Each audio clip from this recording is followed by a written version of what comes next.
У Годжонберди Тургунова двое сыновей. У старшего 4 детей, у младшего 3. Еще лет 10 назад житель Айыльного округа Дара подал документы на получение земельного участка под строительство дома.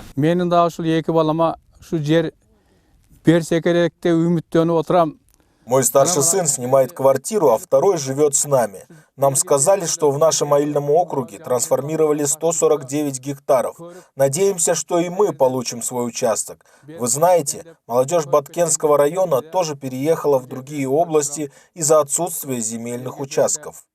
В Айыльном Аймаке Дара с 2007 года в списке очередников находились более 2300 человек. Новая власть решила эту проблему. 13 ноября 2020 года было принято постановление правительства, согласно которому почти 149 гектаров пастбищных угодий, находящихся в государственной собственности, переведены в категорию земель населенных пунктов для строительства индивидуальных жилых домов.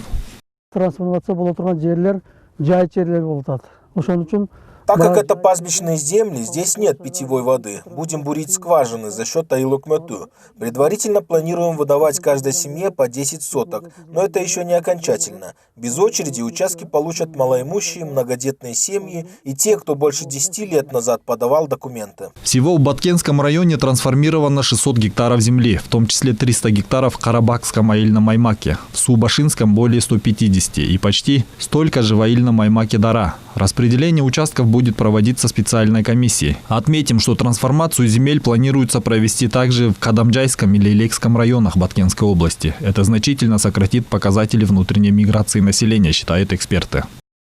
Азамат Кинджешев, Тынчтык Кульбаев, Нью ТВ.